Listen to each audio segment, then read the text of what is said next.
Plus votre échéancier est constitué d'un grand nombre de tâches, plus vous avez intérêt à le structurer de manière logique, soit par phase temporelle, soit en le regroupant par groupe de tâches logiques. Et vous avez également intérêt à utiliser des jalons pour marquer un grand nombre de livrables, qui est un moyen idéal pour mesurer l'avancement d'un projet.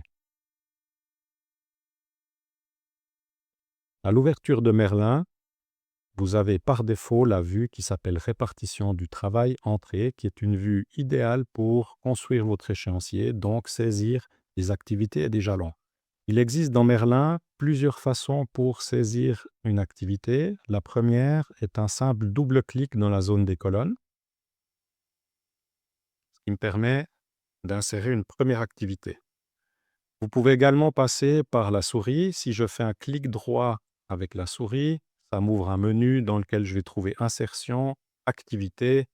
Ça me permet de saisir ma deuxième activité. Le même menu existe dans votre barre d'état, se trouve ici. Vous trouvez ici de nouveau ce menu et la possibilité de saisir une activité. Et finalement, vous pouvez passer par les raccourcis de l'application. Chez Merlin, le raccourci pour la saisie d'une nouvelle activité est pomme N, ce qui me permet de saisir ma quatrième activité. Comment définir la durée de chaque activité? Vous allez trouver dans l'inspecteur deux champs. Le premier qui s'appelle Travail, pour lequel Merlin vous propose 1 jour par défaut, et le champ qui s'appelle Durée. Le travail correspond à ce qu'on appelle le temps effectif ou l'effort. La durée correspond à ce qu'on appelle le temps écoulé, à savoir la différence entre la date de début et la date de fin de la tâche. Saisissons différentes durées pour l'exemple. Pour la tâche numéro 1, je vais saisir une durée de 2 jours. Pour la tâche numéro 2, un travail de 5 jours. Pour la tâche numéro 3, un travail de 3 jours. Et pour la tâche numéro 4, un travail de 4 jours.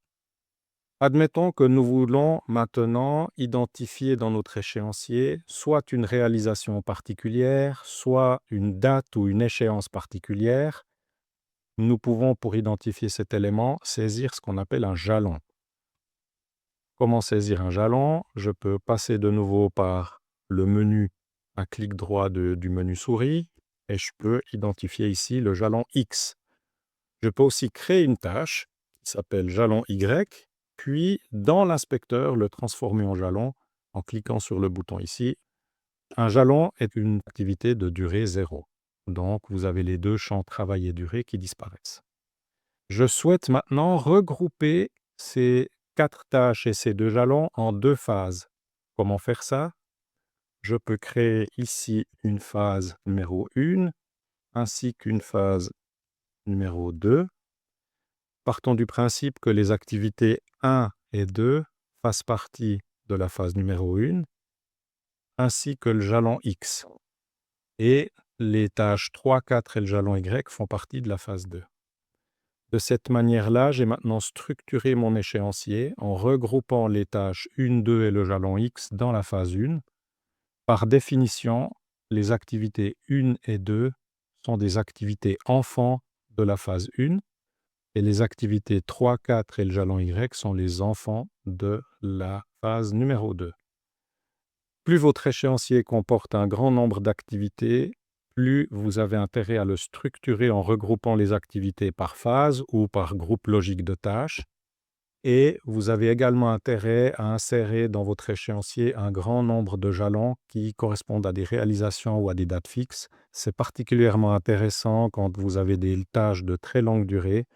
Vous avez tout intérêt à ponctuer cette tâche de longue durée par un certain nombre de livrables intermédiaires qui vous permettront de mieux mesurer l'avancement de la tâche.